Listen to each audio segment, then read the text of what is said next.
नमस्कार मित्रों, मैं अपने सेल्फ हेल्प चैनल पर आपके साथ। आज का मेरा विषय उन बातों से है जो हमें गाहे बगाहे अचानक परेशान करने लगती हैं। हमारे ऊपर कमेंट्स जो कई बार घरों में भी होते हैं, घर के बाहर भी होते हैं। हमारी कुछ बातें कुछ लोगों को अच्छी लगती हैं, कुछ तो वो कमेंट्स तो हमें अगर आते हैं तो वो तो हमें कहीं से परेशान नहीं करती, उससे तो अच्छा ही महसूस होता है। पर जब नेगेटिव कमेंट्स आते हैं तो वो हमें काफ़ी परेशान करते हैं। उससे कैसे हैंडल करें? क्योंकि कई बार जो कमेंट्स आते हैं वो घर के अपने लोग, खास लोग, कई बार तो पेरेंट्स से भी आते हैं, कई बार बच्चों से आते हैं, भाई बहन से आना तो कॉमन है, वो तो आते ही है। तो और थोड़ा सा और भी आगे बढ़े तो कज़न्स, तो वो तो चलिए उनकी तो हम अभी बात ही नहीं करते, वो भी कमेंट्स आते हैं।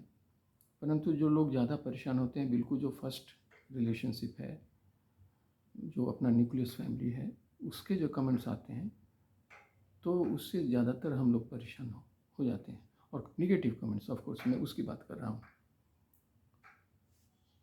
अब ये एक ऐसा मसला है कि इसको हैंडल करना कई बार बड़ा डिफ़िकल्ट हो जाता है। और उससे क्या होता है कि आपसे रिलेशनशिप्स अगर हम प्रॉपरली हैंडल नहीं करते हैं, हालांकि कभी कभी प्रॉपरली हैंडल करने पर भी आपको लग रहा है कि आपने प्रॉपरली हैंडल किया है, बावजूद इसके रिलेशंस ख़राब होता है।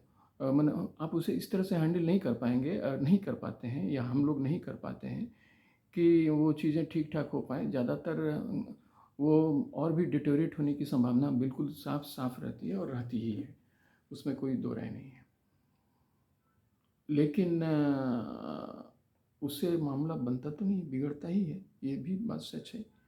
आपसी रिलेशंस ख़राब होते हैं, कई बार बातचीत भी बंद हो जाती है, कई बार एक दूसरे के क्रिटिक हो जाते हैं, और क्रिटिक ही नहीं होते हैं, एक बल्कि कुछ ऐसा लगने लगता है कि हमारा और हमारे अपने जो खास लोग हैं उनसे कुछ संबंध था ही नहीं, रहा ही नहीं, और शायद आगे भी ऐसा कुछ हो नहीं पाएगा। और उसमें लोग कई बार अपनी जिम्मेवारी से बचने के लिए दूसरे पर थोप देते हैं। पेरेंट्स कहेंगे बच्चों को सोचना चाहिए, बच्चे कहेंगे कि पेरेंट्स को सोचना चाहिए, बहनें कहेंगे कि भाइयों को सोचना चाहिए, भाई लोग जो हैं वो कहेंगे कि बहनों को सोचना चाहिए। After all they are suppose to be more full of wisdom, मतलब नॉर्मली, चूँकि वो बहन है तो वो सबों के लिए कॉमन है। अब ये एक समस्या है। इसमें मुझे लगता है कि तरीका अगर मैं सजेस्ट करूं, या अगर सजेस्ट क्या करूं, अगर मैं उसे समझने की कोशिश करता हूं, अगर आप उसका फ़ायदा उठाएं, वो ये कि कई बार तो हमें बिल्कुल इग्नोर कर देना चाहिए, छोटी बड़ी बातों को इग्नोर कर देना चाहिए फैमिली मैटर्स में। हालांकि वो डिफ़िकल्ट काम होता है, क्योंकि कभी कभी ऐसी बाइटिंग बातें आती हैं, हम भी कर बैठते हैं, दूसरे भी कर बैठते हैं, कि वो इग्नोर करना मुश्किल है। पर वहीं पर इंडोरेंस का टेस्ट है, अब वही तो करना है, उसे इग्नोर करें और उसे अपने दिमाग पर हावी न होने दें।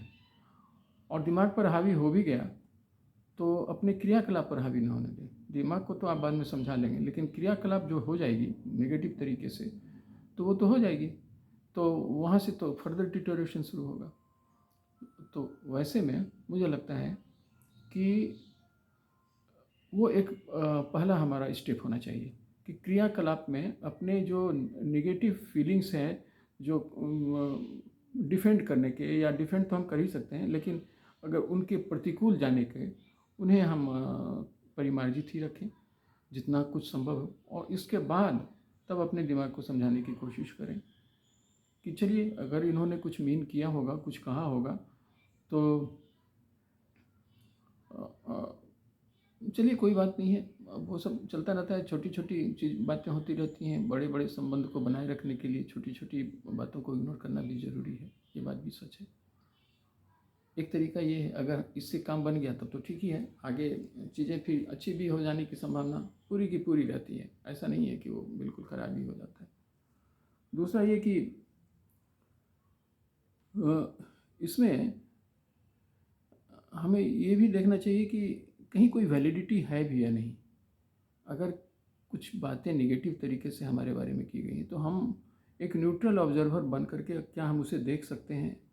मान लें कि हम वो व्यक्ति नहीं हैं जिन्हें जिन्हें वह कहा जा रहा है। अगर हम अपने आप को अपने से बाहर निकाल करके देखें या ऐसा सोचें कि ये बात किसी और को कही जा रही है किसी और के कंटेक्स्ट में, तो क्या हम न्यूट्रल होकर के अपने आप को ऑब्जर्व कर सकते हैं? क्योंकि देखिए, दूसरे पर तो हमारा कंट्रोल है नहीं। मैं इसलिए कहता हूँ कि दूसरे पर कंट्रोल आप तो नहीं कर पाएंगे ना। अगर आप करना चाहेंगे तो उसे लोग पसंद नहीं करेंगे। आप जिसे कंट्रोल करना चाहेंगे वो तो रिएक्ट करेगा ना, वो तो होगा नहीं। तो हम खुद अपने में क्या हम में सचमुच ऐसा कुछ है? क्या हमने कभी कुछ ऐसा कह दिया और क्या बाइटिंग तरीके से कह दिया, और कह भी दिया तो उसे हमने काफ़ी एक्सटेंड किया, और एक्सटेंड ही नहीं किया, कुछ और भी ज़्यादा डिटोरेट करने में सहायक बने। तो वैसे में हमें चाहिए कि थोड़ा उसे ऑब्जर्व करें। अगर वहाँ भी हम इस बात पर इस नतीजे पर पहुँचते, नॉर्मली आदमी को कभी ऐसा लगता नहीं है कि उसने गलती की। यही सबसे बड़ी बात है, ये सबसे बड़ी समस्या भी है कि कभी कोई गलती नहीं करता है। गलती बराबर दूसरे आदमी की तरफ से होती है। अब यहाँ पर ही आप कितना न्यूट्रल हो पाते हैं, वही आपकी ताकत है। अगर आप न्यूट्रल हो गए तब तो बहुत सारी समस्याओं का समाधान आप यूं ही खड़े खड़े कर बैठेंगे, परंतु वही नहीं हो पाता है। बराबर आपकी अपनी बात या हमारी अपनी बात हमें ज़्यादा सही लगती है। तो वहाँ अगर हम कामयाब हुए तो कई बार ऐसा महसूस होगा कि ये गलती हुई। ठीक है, कभी कभी उसके चेन रिएक्शंस भी होते हैं ना। एक दूसरे, आपने कहा तो किसी और ने कहा, या किसी और ने कहा मतलब घर के लोगों ने, तो फिर आपने कुछ कह दिया, फिर उसके पास बातें गई तो फिर उसने कुछ कह दिया, फिर मेरे पास बात आई मैंने कुछ कह दिया, और ये ब्लो करता गया। तो यह मान लेना चाहिए कि ब्लो होने में अ, हमारी जो हिस्सेदारी थी, अगर ना करते या अगर आगे से ना करें तो उतना तो हम कर ही सकते हैं। अब वो क्या करेंगे उन पर छोड़ना पड़ेगा। जिनसे हमारी शिकायत वो क्या करते हैं उन पर छोड़ना पड़ेगा। और अपनी बातों को किसी थर्ड पर्सन से, जो घर में ही जो दूसरे हैं, अगर आप उससे ऐसा लगे कि वो आपके कॉन्फिडेंस में आ सकते हैं, तो आप उनसे अपना पोजीशन थोड़ा उनके सामने रख सकते हैं। भाई ऐसा तो मेरा कोई मीनिंग था नहीं, इस तरह से अगर इसे समझा गया है तो इसे गलत है। हाँ, अगर वो ईमानदारी से उन बातों को, जो एग्रीव्ड पार्टी हैं घर में, उन्हें पहुंचा दे तब तो ठीक, पर उसकी भी संभावना बहुत कम होती है। वो ईमानदारी से सामान्यतः लोग नहीं पहुंचाते हैं, क्योंकि उससे एक ट्रेंड है कि अगर आपको किसी से क्लोज होना है तो उसके लिए उससे क्लोज होने में दूसरों की शिकायत करनी पड़ेगी, क्योंकि तभी वो समझेगा कि हम उसके खास हैं या वो हमारा खास है। क्योंकि उसे ऐसा लगेगा, देखिए दूसरे की तो बात कह ही रहा है ना मैं। तो ये एक समस्या है। अब यहाँ भी आपको डिटरमिन करना पड़ेगा कि आप जिससे ये शेयर कर रहे हैं वो इतना ईमानदार है और इतना कम से कम कॉन्सेंस रखता है कि वो बातों को गलत तरीके से उसे थोड़ा भी ट्विस्ट दे करके नहीं कहेगा। वैसे थोड़ा ये डिफ़िकल्ट काम है। ट्विस्ट कभी कभी अनचाहे भी हो जाती हैं, लेकिन अगर हो भी गई तो उसे ठीक किया जा सकता है। जिससे हम शेयर कर रहे हैं तो अगर उसमें इतनी ईमानदारी हो तो ऐसा कर सकते हैं। लेकिन ऐसा लगता है कि वो उतना कोई ईमानदार है नहीं, तो फिर दिक्कत है, परेशानी है। लेकिन अगर आपसी संबंध पेरेंट्स के साथ बच्चों के साथ पेरेंट्स का हो, वहाँ उतनी परेशानी नहीं होती। वहाँ चीज़ें सॉर्ट आउट हो सकती हैं आपस में बैठ करके, और वहाँ तो पेरेंट्स के लिए बच्चे बच्चे ही हैं, वो तो बातें खत्म। लेकिन जब भाई बहन में ये बातें होती हैं तो वहाँ थोड़ा ये काफ़ी डिफ़िकल्ट होता है, क्योंकि पैरेलल ट्रिब्यूटरीज के रूप में सभी निकल जाते हैं। मतलब अगर एक स्रोत हैं पेरेंट्स, तो वहाँ से जो हम बच्चे हैं वो अलग अलग ट्रिब्यूटरीज हैं, अलग अलग छोटी छोटी धाराएं हैं जो निकल जाती हैं। वो आपस में मिलती नहीं हैं पर साथ चलती होती हैं। अब यही देखना है कि इसे हम कैसे हैंडल करें। तो उसमें मैंने जो आपके साथ शेयर किया उसे अगर हम ध्यान में रखें तो उसका फ़ायदा होगा। आगे फिर हम मिलते हैं ऐसे ही किसी विषय पर और आपके साथ शेयर करते हैं। बराबर मेरा ये आता नहीं है उतने रेगुलर इंटरवल पर। कोशिश करूँगा, कोशिश कर भी रहा हूँ, पर दूसरे भी हमारे मेरे चैनल हैं, थोड़ी उसमें भी व्यस्तता हो जाती है। इंडिया पॉलिटिक्स एक हमारा चैनल है, इंडिया पॉलिटिक्स पार्ट 2। फिर जियो पॉलिटिक्स का भी एक चैनल है, जिस पर मैं इंटरनेशनल पॉलिटिक्स की बात करता हूँ। इंडिया पॉलिटिक्स में इंडिया के करंट इवेंट्स के बारे में बात करते हैं। शॉर्ट चैनल भी है इंडिया पॉलिटिक्स, थोड़ी उसमें भी व्यस्तता हो जाती है, और वो करंट टॉपिक होता है तो उस पर तुरंत तुरंत बात करनी पड़ती है।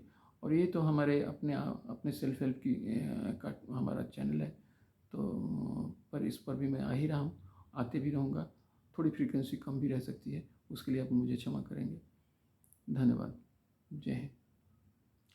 बट एक साथ एक बात और, please subscribe my channel and share my channel with your friends, with your family members, and with any other people you want.